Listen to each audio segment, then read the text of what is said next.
Hey everyone, how are you doing today? This is, of course, Roger with Groovis Games Unlimited. And let me start by saying, of course, welcome back to our ongoing Solo Crusader playthrough. Um, Happy New Year's Eve if you're seeing this right before New Year's, or you may be seeing this on the first day of 2022. Happy New Year to you. I wish you the best. I hope you had an awesome celebration if you already had your celebration. And I just hope you have a great and safe and awesome new year to everyone. So, welcome. A few things I want to go over because I know I am dying to get back to turn 4. I had to do so much stuff with the game the last few days and some stuff with the family for celebrating on New Year's Eve. But I'm dying to get back to this game. This is going to be an awesome turn. I want to say hello to the new subscribers. Thank you for subscribing. And always remember to click the subscribe so you're always notified. And if you like the video, throw a like on it, please. I'm very grateful to you. We're all very grateful to you. So welcome to all the new subscribers. Also, you saw the reveal, the very awesome Kevin Sims from Fun and Practical. What a super nice and awesome and talented and creative guy Kevin is. Seriously, he's like you guys, just in the awesome camp. He created those player boards, and I'm dying to get my set to show them off on the channel. So Kevin, whenever you can, I know you're busy, enjoy the holiday, whenever you can get those out. But I know he is getting a lot of orders, so that's really nice. He created that for, people to use in the game. It's brilliant design, Kevin. Awesome. So I wanted to say that. And, at the end of this video, I have a surprise for you. I've talked about this before. I have a few games that are really some of my favorite games. I'm going to pass this along to you. They are available on PS4, Xbox, and PC. And I love, love, love these games. So we're going to chat at the very end of this. And so if you're looking for some new games, it definitely, if you're liking Dungeon Crusade, these games really inspired me. So you have that to look forward to.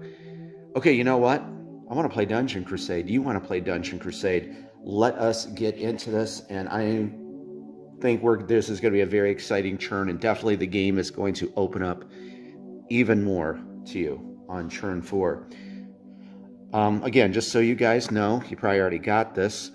Of course, we're going to look at our quick reference guide when it comes. Okay, so remember, upkeep, encounter, guardian phase, hero phase, and monster phase. So I just want to always show you that so you kind of just always remember that's the same thing for a turn. That's the 5 things you do. So let's get on with the upkeep. Let's go over, take a look at our heroes, and see what's going on.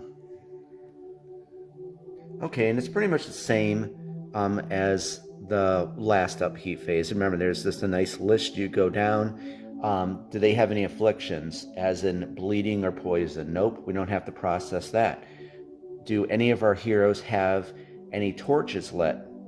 Nope, no torches. But if we did, we'd roll 1d12 on a result of 1 to 2, the torch would go out. 3 or 12, it stays lit, they can use it for the next turn. Torches give your hero +2 to their base movement. The other thing you do is if we add any channeled special abilities, turned upside down, if it has a red arrow, you would unchannel it. I have a surprise for you because we are going to be getting a new special ability in the hero phase. So next upkeep, we will be doing some unchanneling with my plan, my tactics I have to show you.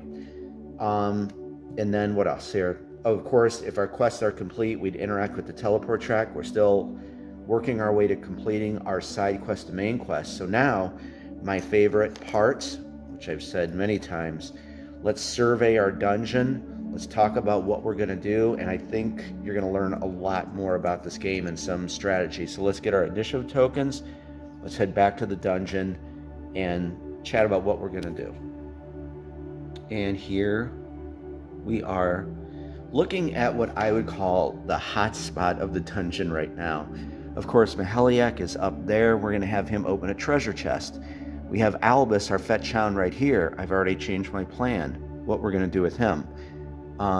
We're just going to send him right now back to the village because I have a surprise for you. you're getting acclimated to the game, right? You're seeing how controlling two heroes, right? I think you got that. We're going to hire our second and final mercenary, Matari. So we're gonna do a few things with her in the dungeon. I think you'll enjoy seeing that. We have that Orc Archer here on the blue patrol route. We have where's he at? The Blackwood Prowler right here. So there's a lot of stuff that's going to be happening this churn. So what I wanted to tell you is, and just to give you an idea, maybe some things you'd want to consider when you're playing. I'm going to try to take out this Orc Archer, and I'm going to have Zeke do it. So what we're going to do is I'm going to move him here. Now remember, line of sight in the game for a Guardian or a Minion is 4 spaces. So if we move Zeke right here, that's 1, 2, 3, boom. This Guardian is instantly going to convert into a raiding minion. I'm going to get the token when this happens. However, with the first initiative token for Zeke, I'm going to have him activate first. We're going to be doing everything with Zeke for the first, second, and third initiative token, okay? First one, we're going to have him use Enlightenment. And that's when a hero, picture it like he meditates, he cashes in Life Force, think of that as XP, and he is going to get the special ability Magic Missile. We're going to head over to the village, the academy, and take a look at that when it comes to that point. For the second initiative token, we're going to move him, of course, and we're going to try to have Zeke shoot 4 spaces away with Magic Missile. That'll be interesting. I'm hoping I kill him. I'm hoping we kill the Orc Archer. And then if we do, I am going to move him to this to reveal this mining site. We're going to do some mining for you. So that is going to be good. So right now, I'm not going to take you back over there. I'm going to show you initiative token 1, 2, and 3. I'm just putting them over on Zeke. And then quite simply with Mahaliak, we're just going to give him initiative token 4, 5, and 6. Remember, in the Solo Crusader mode, if you have your hero and mercenary, each gets 3 initiative tokens. When Matari, our second and final mercenary, comes in, you must split these so each, the hero and both mercenaries get 2 and 2. That formula can never be disrupted. It's always that. So I just wanted to mention that now. So let's give Mahaliak 4, 5, and 6. And I'm over here. Let us go down to the next phase, which is the encounter phase. So let's go over to the deck and see what's going to happen. And here we are at the encounter deck.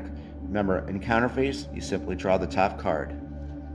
And this is going to be an event. So in this one, I want to point something out real quick. I know I've said this, I think, a while ago. When I came up with all of these different encounters, remember there's interludes, events, challenges, and environments. And that one environment is Infect right now. Remember the bounty board. So we may be able to collect 100 gold if we kill that Orc Archer, as Zeke does. But when I was putting the whole game together and working with these amazing artists, I wanted to have some kind of piece of art on the encounter cards, because I think it would just be monumentally and epically lame just to have that. Just read it. So I wanted to give the player a visual. So on all of the 87 encounters, there's a unique piece of art just to make it more thematic and draw you into the encounter phase. So let's see this right here. Event. Randomly select a hero. Let me stop right there. This is very simple. Remember when we laid out our initiative tokens? So when an encounter instructs you to randomly select a hero, simply just roll a d6. And then whoever has that initiative token, that's who's gonna, get popped with this event. So let's just do that right now. Let's roll 3, and that would be Zeke, of course. So Zeke has encountered this. Randomly select a hero. From under this hero's feet, a loud clank is heard. In an instant, steel spikes erupt from the floor. Test agility 16. This is a bad one if we fail. On a success, the hero is quick enough to jump away. On a fail, roll 1d6 for damage taken. Ouch.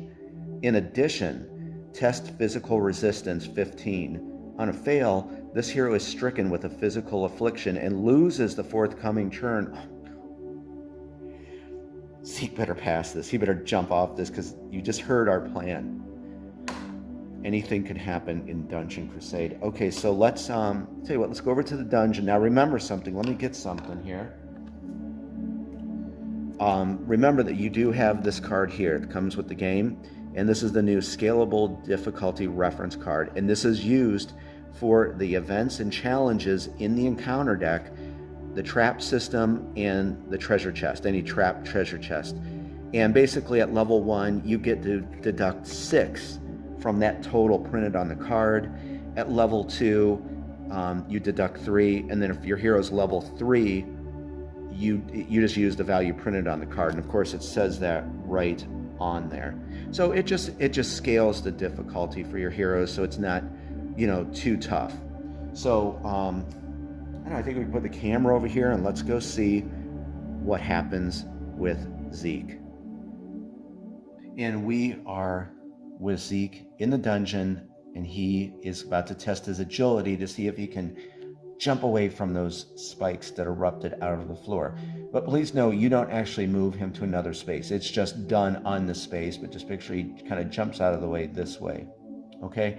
I definitely want to go over this and teach you a few things about the game, about affliction checks and what you do. So I hope you enjoy this. So again, let's take a look at this. So first off, he's going to have to test his agility 16. But do remember with this, and let's just go over this quickly, and this is a prototype card. The one that comes with the game, it doesn't look like this at all. It looks like a real, like a card from the game. This is a prototype. This scalable difficulty reference card just makes it easier for your level 1 and level 2 heroes.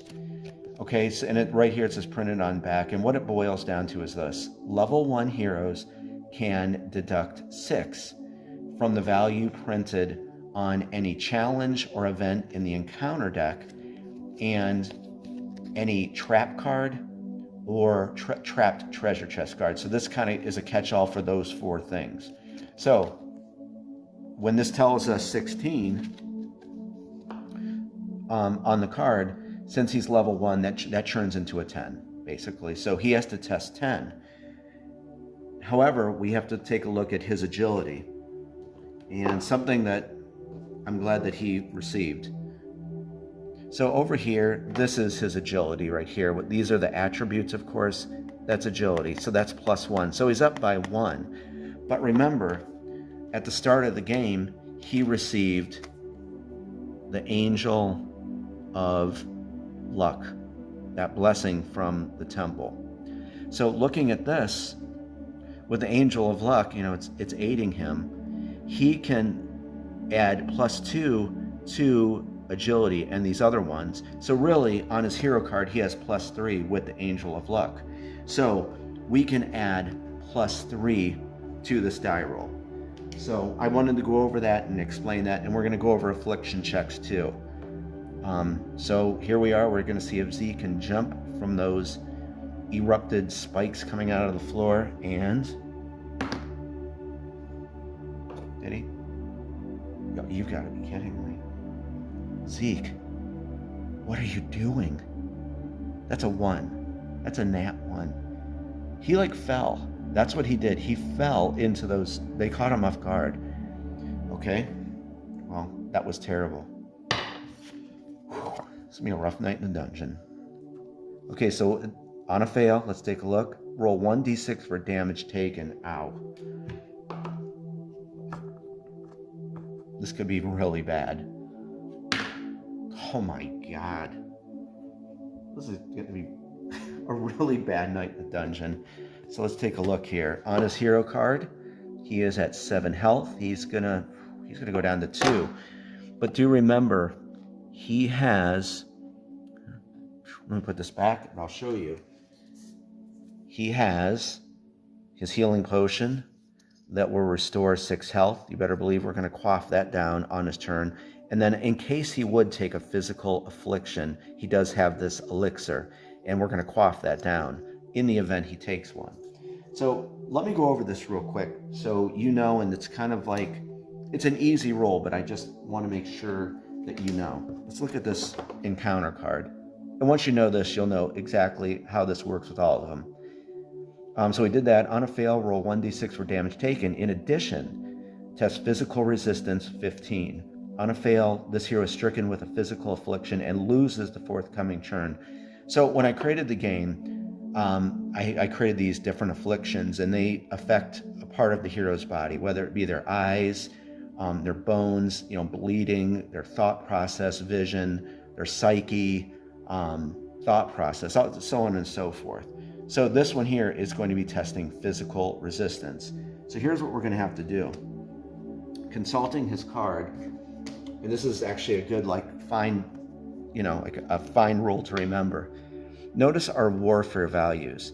That is also your resistance when you're testing these. So this is telling us physical resistance. That's physical, of course. Physical, ranged, arcane, spiritual, mythical, chaos.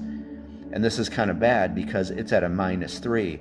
What that means is after we roll the d20, we're going to have to deduct 3 from the roll.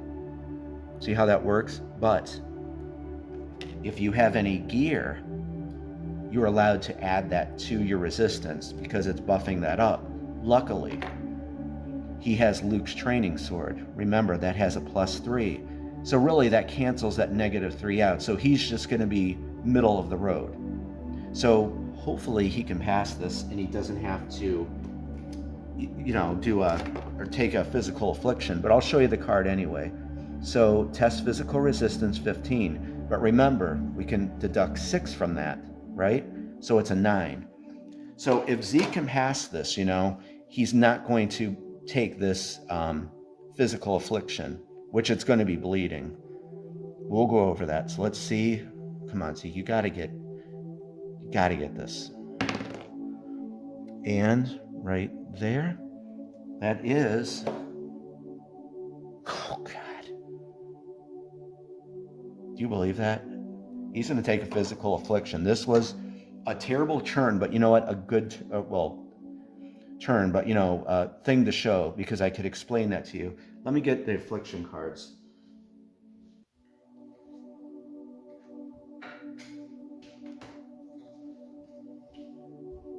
I really thought he was going to pass that.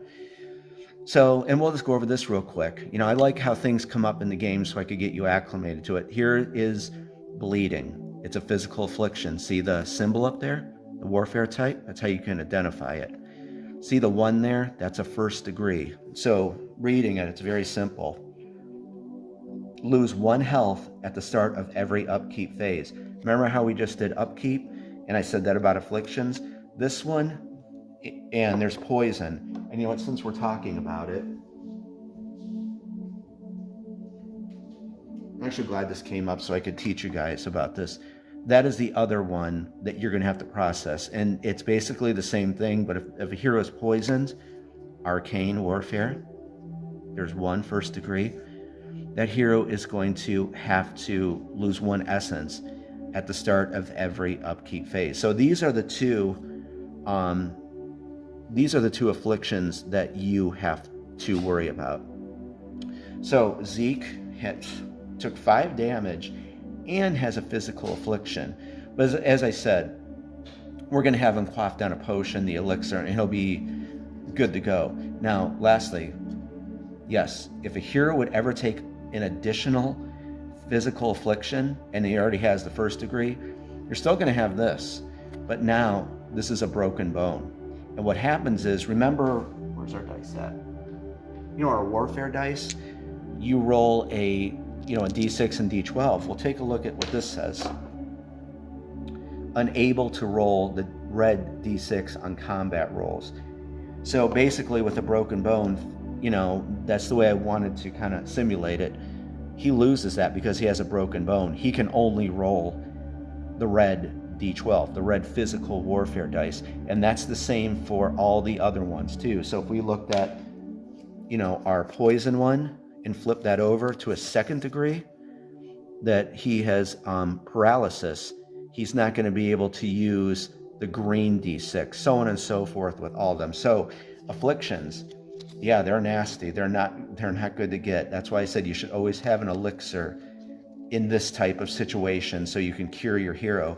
Lastly, a hero can have a multiple, set of afflictions.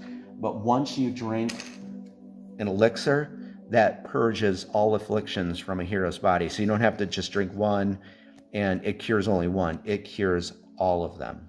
Okay? So hopefully I explained that well enough. I went over everything with that. So it was a bad churn, but in a way a good churn, because now you know about afflictions and what to do. Okay, so now on to the Guardian phase to see if a Guardian is going to spawn. And with the luck we're having in the dungeon, I wouldn't be surprised if a Guardian does spawn. I'll meet you at the Guardian spawn track. I'm still on that encounter. That was nuts. All right, so next up, after that terrible encounter phase, we're going to go into the Guardian phase. And remember what I said. Please don't think all encounters are bad. There's a mix of really good ones. There's really bad ones. There's interludes. So it's a good mix of everything. Okay, so let's roll and see if a Guardian is going to spawn. Our Guardian spawn track is on 17. 17 or higher, a Guardian will spawn. And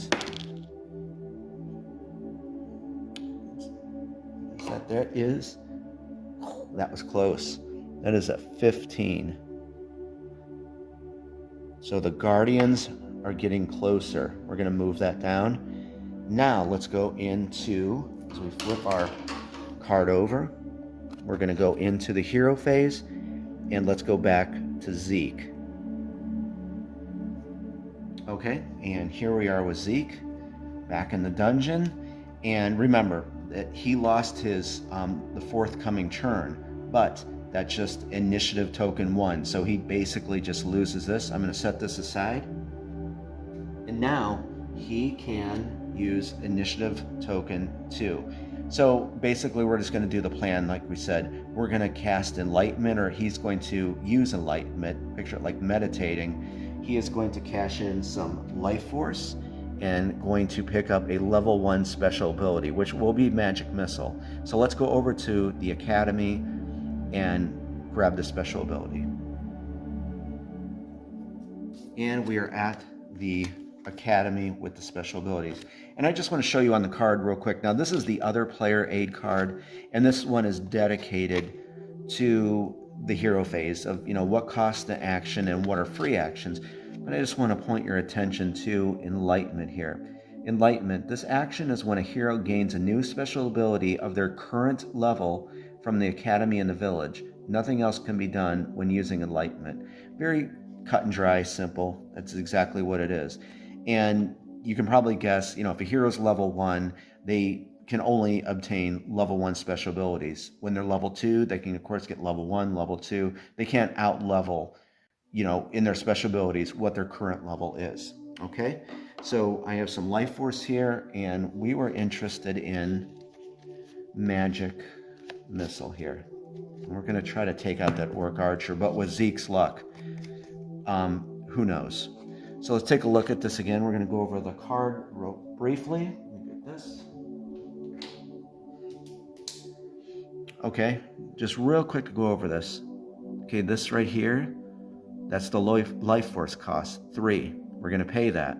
That's just, a little animated icon of Magic Missile. The orange, of course, is the essence that Zeke is going to have to spend to cast this. And remember something, special abilities are not an action. So all you have to do, since you're paying with essence, it's not considered an action. So you could actually activate this before even taking, one of your initiative tokens, and that's not considered an action. So that's a good feature in the game and a good rule to remember. This tells us it's a level 1 ability. And remember these 2 things. This can't be used in a chamber of the dungeon because it's a Magic Missile. However, this is like, if you notice, that's like a hallway of a dungeon. Hopefully it comes into focus. So this is telling us this can be used in the dungeon, which we're going to do. And there's that red arrow I was telling you about. So after Zeke casts Magic Missile, we're going to have to channel it. Upkeep phase, we're going to unchannel it to use again. It's as simple as that. Okay, let's get back to the dungeon and get to his initiative token 3. Whoops, and I forgot. There's that 3 life force. I'm cashing in. And remember, think of this like XP. Okay, now let's head back to the dungeon. Okay, and of course I already cashed in initiative token 2, so that was enlightenment. And this is his last initiative token, 3. We're going to move within range, and we're going to try for Zeke to cast Magic Missile and destroy, kill this Orc Archer, hopefully. So let's generate some movement for him. Let's get the D6. Where did our D6 go? It's right here. He has a base movement of 2. And I have to get the raid token. Try to roll right here. 3. Okay, that should be fine. 1, 2, 3. Okay, instantly. Let me get the raid token.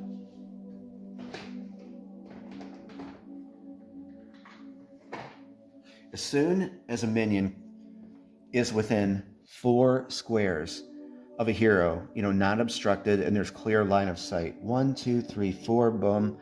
That Orc Archer saw him. So immediately, from a Vagrant minion, remember Vagrant minions just go on the patrol route through the dungeon, it is now going to convert into a raiding minion. So we're going to put this on its monster card, which is right here. Let's take a look at this so we know how much health he has. Okay, well, he only has 1 health. So let's, Zeke is going to spend the essence and use Magic Missile. Let's go over Magic Missile real quick so you know how to use. It's a lot of abilities in Dungeon Crusade are like this, okay? Of course, we're going to spend the essence, but let's read this. Magic Missile may be activated on the wizard's turn when a minion or guardian is within 5 spaces of the wizard and there is clear line of sight to the targeted monster. So of course there is. Once activated, roll 1d8 and consult the chart below. I have to say, I've always loved those kind of things, in games like this where, there's a chart and you have to roll. So there's a lot of this stuff that you're going to enjoy in Dungeon Crusade with a lot of the special abilities. So we're going to roll a d8, or Zeke's going to roll, and we're going to see 1 to 2, a miss, so that Orc Archer kind of jumped out of the way. 3 to 6, monster takes 1 damage. 7, monster takes 2 damage.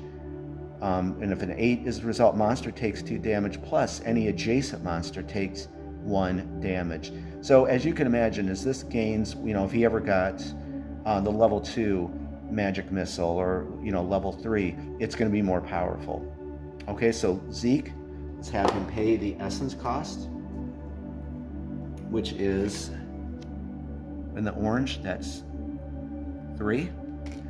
And I have his hero card here. So we're going to go down. He's at 10 right now.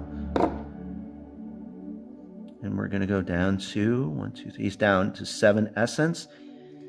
And boy, after what happened with those spikes in the floor, he better hit this. I hope you guys are having an awesome time. I am really having a good time playing this game. And so let's see what happens. He raises his hand to cast this, and God, this better not be a 1 or 2. No, it's a 5. Let's look back at our Magic Missile. Boom. Monster takes, see that 3 to 6? Monster takes 1 damage. I don't have any damage markers out, but that 1 damage is enough to kill it. I want to explain something to you about a dead monster. What you're going to do is notice that he's not adjacent to that monster, okay? And he can loot that monster. What happens is this: you lay the figure down. For this turn coming up and the next one, you leave that there. Any hero can go and try to loot that monster. Something that's kind of big, like I love MMORPGs. I played them for years. So kind of think of that. This is kind of like a fresh kill.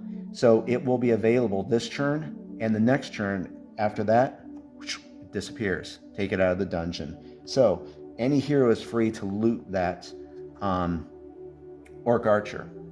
So that's it for, well, actually he has one more action, because remember he moved, and that was a special ability, so that wasn't an attack action. He can move and try to loot that, which of course we're going to do to wrap up his turn. Let's get our D6. generate some movement, and this will end this turn. And you're just can be adjacent to a dead monster to loot it.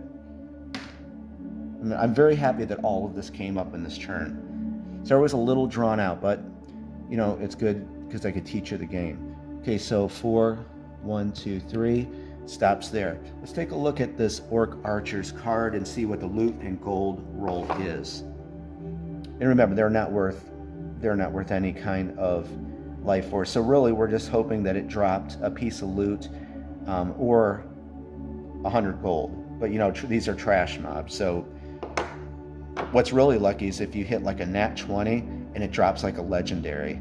That's very, very rare, or an underworld artifact. So let's put the card here. Let's get our D20, have Zeke loot this monster. He's kind of checking it out, and he finds nothing. This Orc Archer had nothing. An 8. Okay, Zeke's turn is done. I thought that was a very fun turn. I hope you enjoyed that. Let's go up to the north. Mahaliak, he's going to pop open a chest, and I don't know what else we'll do. We'll see. All right, let's move the camera up. And actually, before we go up to Mahaliak, I want to point something out. Just another quick little rule about Dungeon Crusade. Now remember, here is our bounty board, or the environment that has the bounty board. We can place a token on there because we kind of cleared that one bounty. So we put a little red marker on there. So we're definitely going to get at least 100 gold when we go back for Celebration Day, when the heroes go back to the village. So I wanted to show you that as a reminder. And this is our player area here. Well, that Orc Archer was right here, right? What you do is simply shift everything down. So this would go here, and then this monster would take its place right there. But remember, our minion population is at 5. I'll show you that on the monster phase. We're definitely going to have to spawn in a new minion. That could be pretty interesting. Okay, let's go to Mahaliak now.